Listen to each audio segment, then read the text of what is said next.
We may still be in the 2023 offseason, but what challenges do the Buffalo Bills face next offseason? We're taking an early look today on Locked On Bills. You are Locked On Bills, your daily Buffalo Bills podcast. Part of the Locked On Podcast Network, your team every day.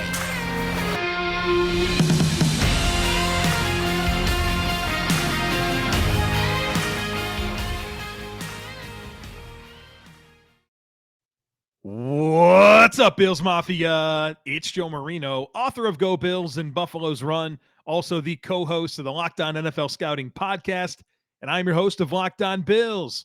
I want to thank you for making Locked On Bills your first listen every day, and of course, a big welcome to our everydayers. You know who you are. Those of you who never miss a single episode, I appreciate y'all being here very, very much. I'd also like to invite you to subscribe or follow for free on YouTube or wherever you listen to podcasts. We're part of the Locked On Podcast Network, your team every day. This episode is sponsored by BetterHelp. BetterHelp connects you with a licensed therapist who can take you on that journey of self-discovery from wherever you are. Visit BetterHelp.com/LockedOn today to get 10% off your first month.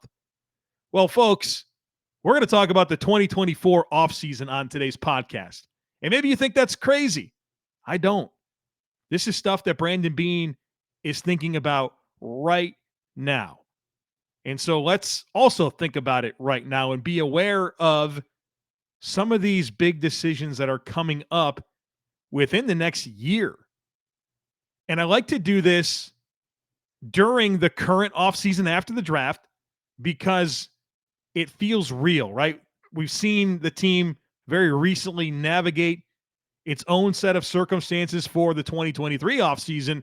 And with that fresh on our minds, I want to consider what's ahead next offseason. And what this also helps us understand, or at least helps me understand, is what type of urgency does this team have to have right now based on the challenges that are coming? Do the Bills have to get it done this year, or else their window has expired? Or is there a reasonable chance that next year the team can once again be primed for a Super Bowl run? And I think we'll have some pretty good understanding of that by the end of this conversation.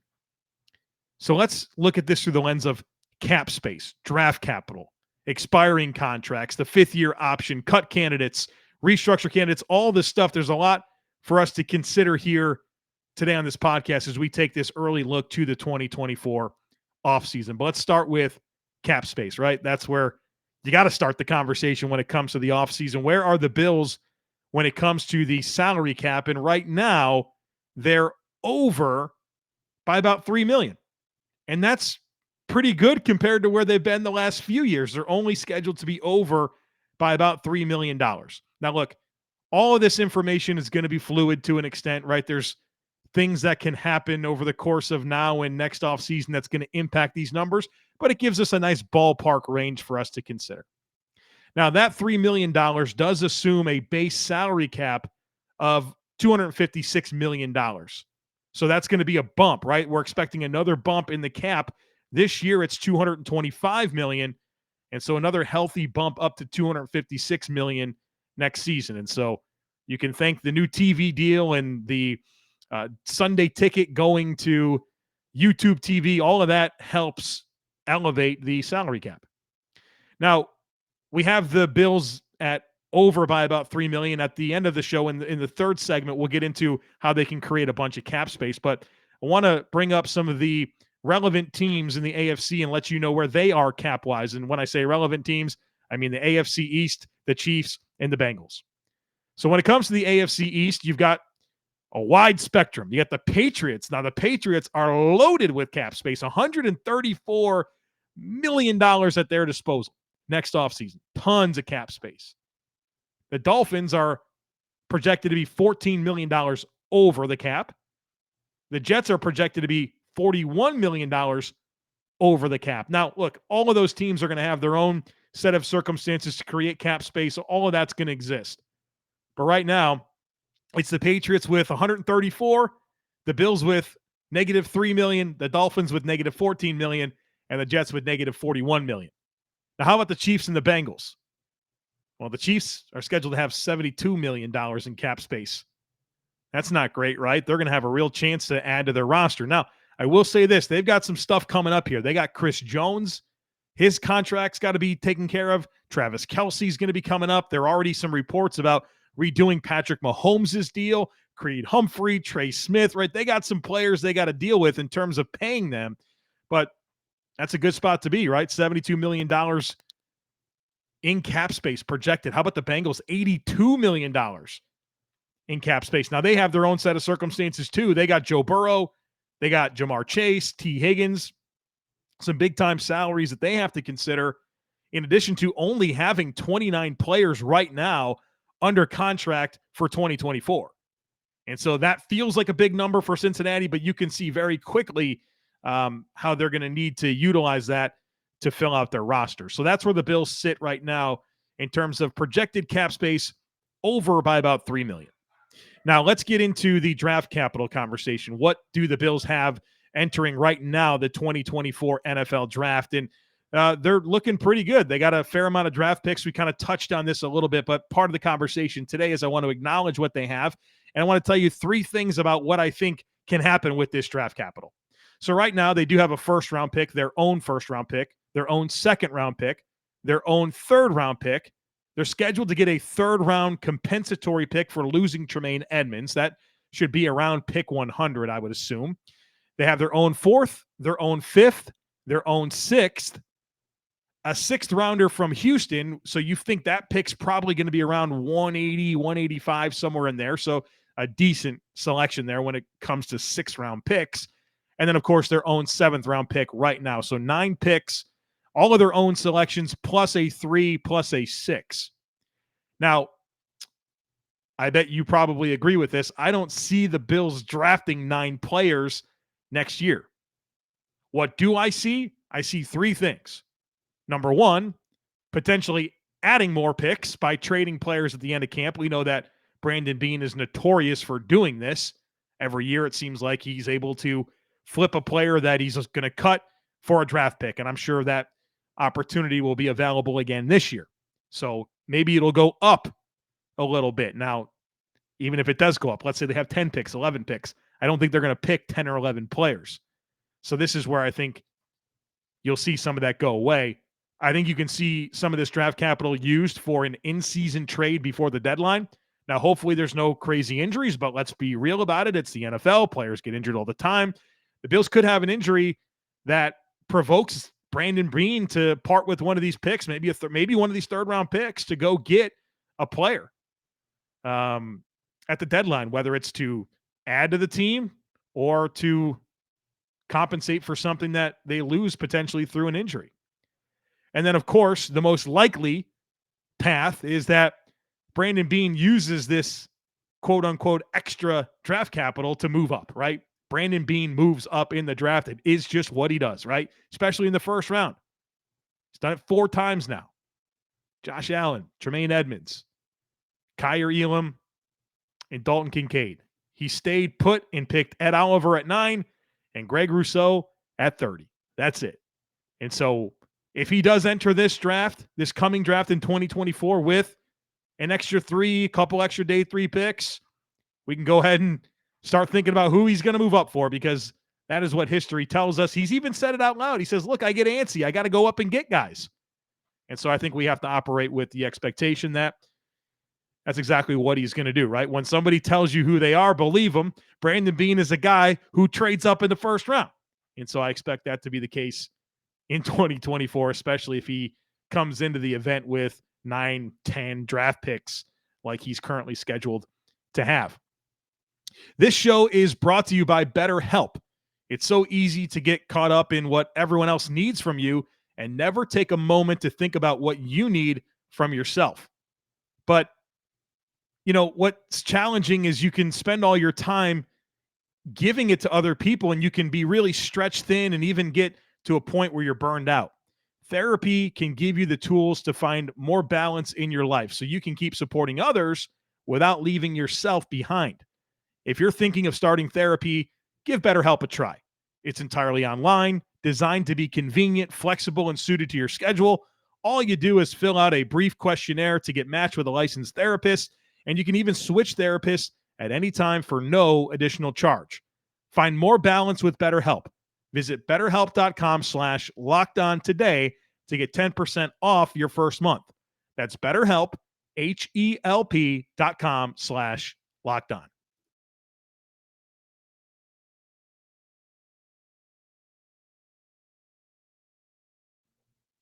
All right, so in this segment, I want to talk about the expiring contracts that the Bills are facing, right? Guys that are in the last year of their deal that the Bills will have to make a decision on after the season if they don't, one, get extended between now and then, or they don't make the team, right? So those are the factors that would change this list of players that we're about to dig into. So let's look at it by positions. I think that's probably the best way to give us an understanding of where the Bills might have some turnover in their roster next year. Now, before we get into this, guys, I'm looking forward to our programming the rest of the week, especially the everydayers. Come on back. We're going to have some conversations about this schedule that's going to come out on Thursday night. So Thursday and Friday will be all about the schedule.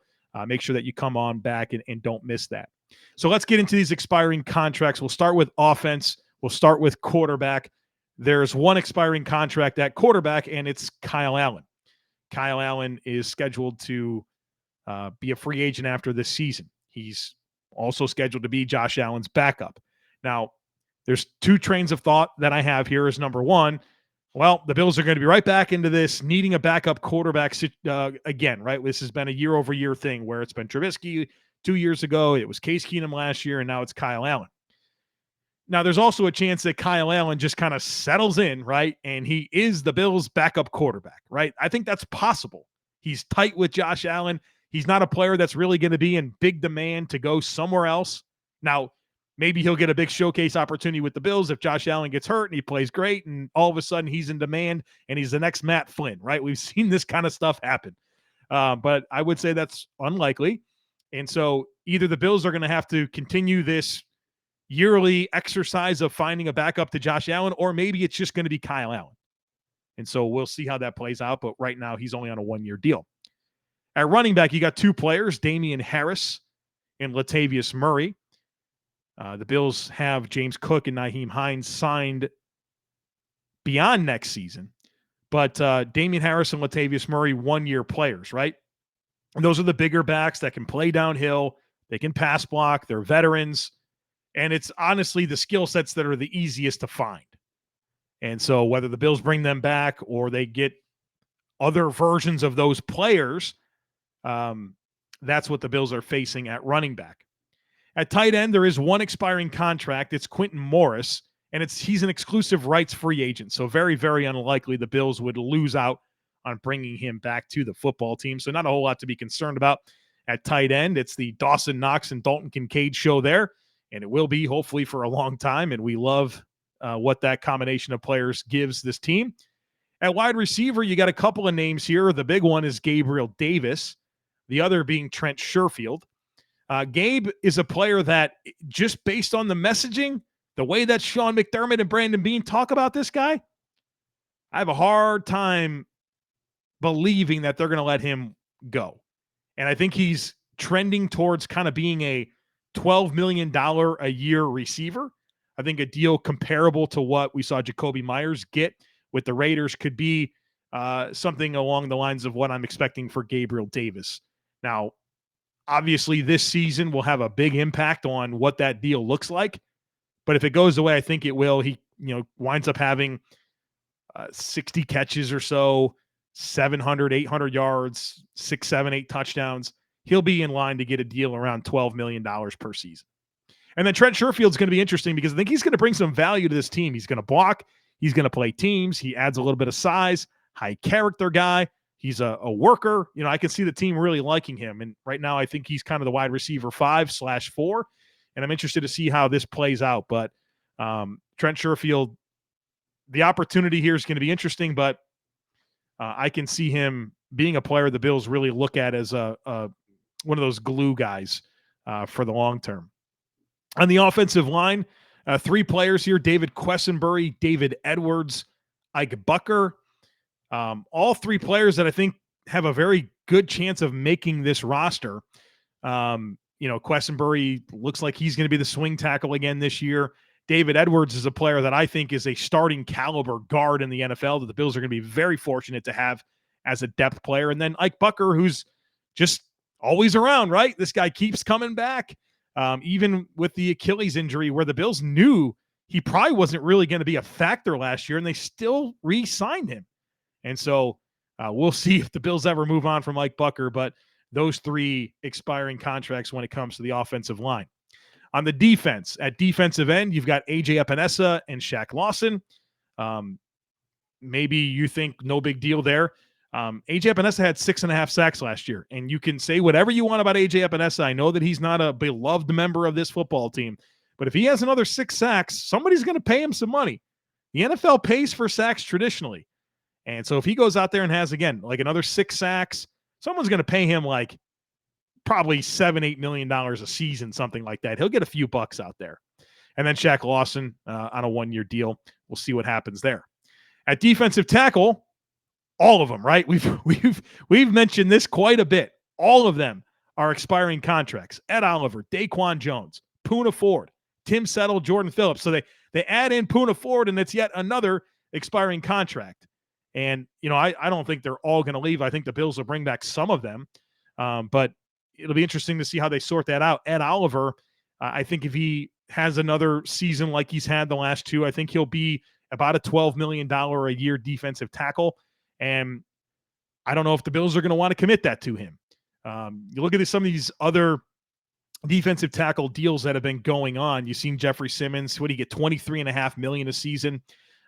Dexter Lawrence got 22.5, something like that, a bunch of money. I'm sure Quinnen Williams, his contract's going to be massive, right? That's probably going to push for $25 million from the Jets. But Ed hasn't been as impactful as those players have been, and I think he's in that $12 million range as things currently stand. Daquan Jones would love him back, especially if he replicates the 2022 performance this year. Poona Ford, I have really high expectations for him this year. I'm really excited to see him. I can see us really falling in love with him and wanting him to be around for a number of seasons. And then we'll see when it comes to Tim Settle and Jordan Phillips. At linebacker, Tyrell Dodson, Tyler Medikevich, A.J. Klein are all expiring contracts. We'll see if Tyler Medikevich and his special teams prowess gets him another deal with the team. At corner, Dane Jackson, Cam Lewis are both expiring contracts. And then at safety, Micah Hyde and Taylor Rapp, your expiring contract. So nothing too crazy here collectively. I think your big name here is Micah Hyde. Taylor Rapp could become important. You look at all the defensive tackles, right? That's something to be mindful of. Gabe Davis certainly pops, but this isn't an overwhelming list. If you remember last year at this time, we were talking about Tremaine Edmonds, Dawson Knox, Devin Singletary, Jordan Poyer, right? That list was a little bit more daunting than this list. And so I think the Bills are in pretty good shape when it comes to their expiring contracts, how they can manage that, even with the cap position that I talked about at the beginning of the show, because in the next segment, we are going to talk about extension candidates, cut candidates, restructure candidates, and I think you're going to feel really good about the opportunity that Brandon Beane has to create the cap space necessary to do even more next offseason than he did this offseason. So stick with me. Need a quick break. We'll be right back.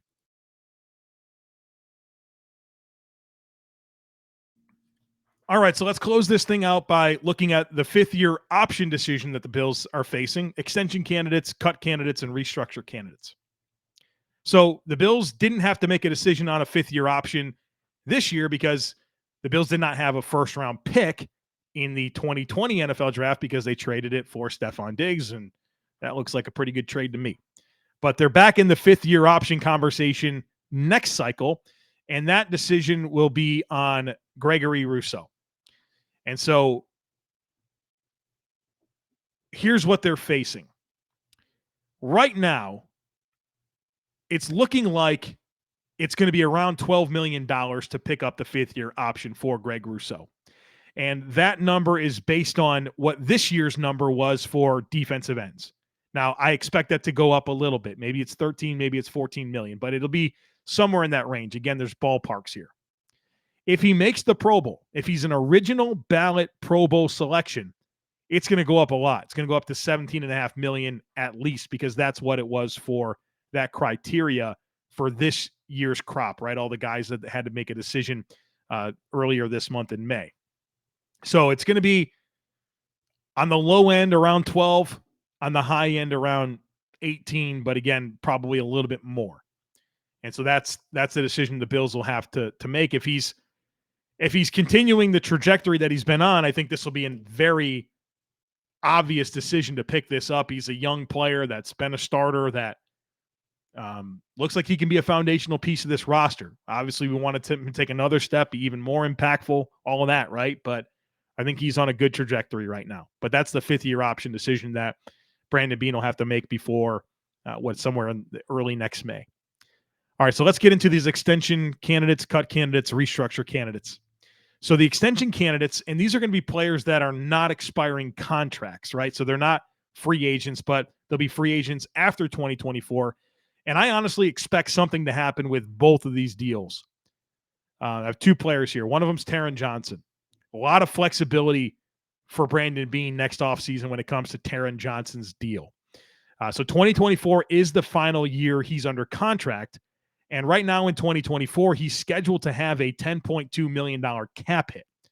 And so I think the Bills can extend Taron Johnson. Would he be 28, I think, after the 2024 season?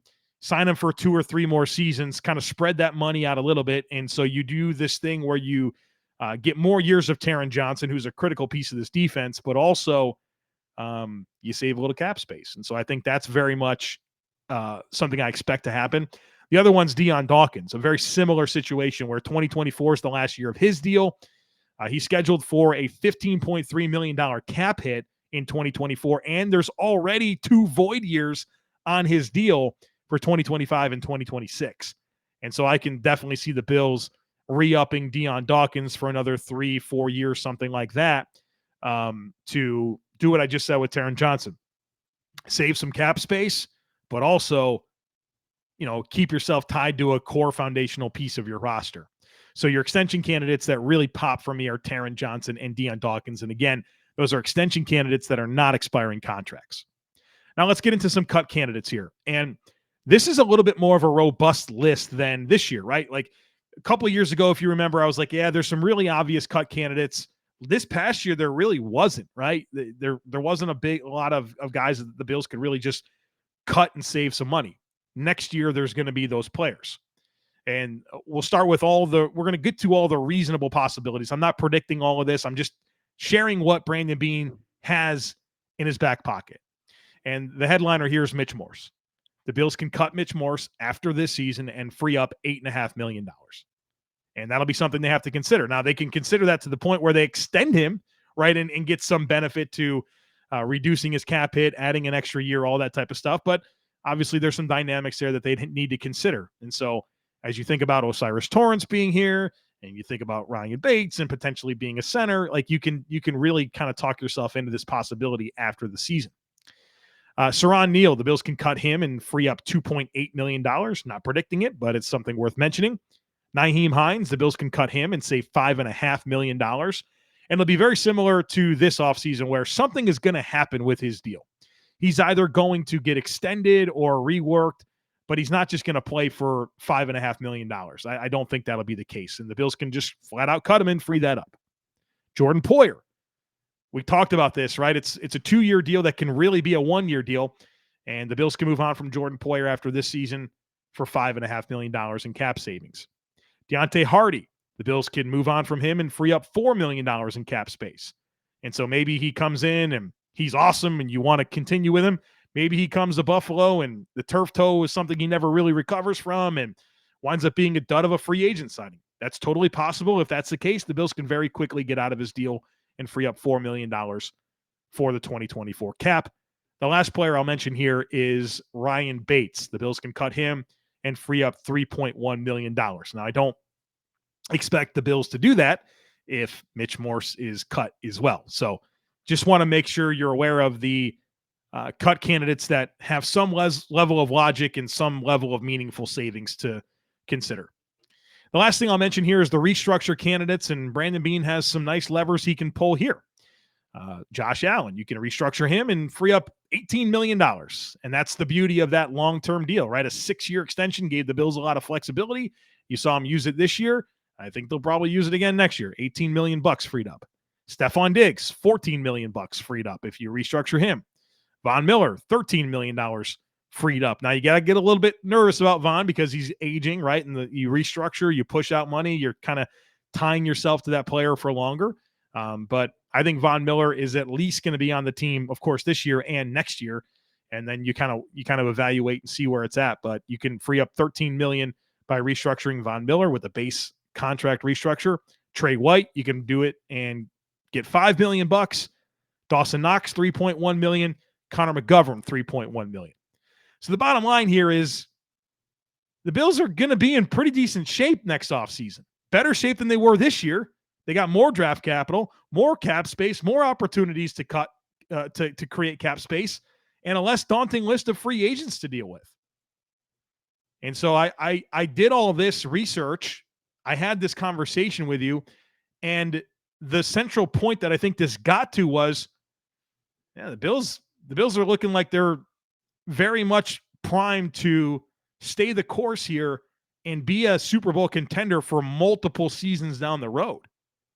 And so that was kind of my big takeaway in doing all of this research and having this conversation with you. Not that doesn't mean that I don't want the Bills to go win the Super Bowl this year. I want them to win Super Bowl every year. This year, next year, the one after that. Like, I want them to win Super Bowl every single year. But I do feel really good after doing this about the long-term viability and sustainability of the path that they're on and their ability to field, even better rosters year over year like they have. I think the Bills have done a very good job year over year of actually improving the talent on the roster. And I don't think this offseason was any different. I don't think next offseason will be any different. So I feel good about that, especially having taken this deep dive. All right, folks, like I mentioned, we're going to focus on the schedule the rest of this week. So tomorrow for the Thursday podcast, I want to talk about the biggest challenges for each opponent in terms of that Bills lens. What's the biggest challenge for each opponent that the Bills will face in 2023? And then we get the schedule on Thursday night. It's scheduled to come out at 8 p.m. Eastern time. And so I'm going to get that, of course. I'll analyze it, and then I'll record the podcast Thursday evening, and I will post it immediately for our Friday podcast. And so if you've heard me break down a schedule before, you know exactly what to expect. If this is your first time, I am looking forward to discussing it with you. So come on back. Make sure you're subscribed. Would love it if you took a moment to rate, review, and share the podcast. Have a great rest of your day. Go Bills. And I look forward to catching up with you again tomorrow.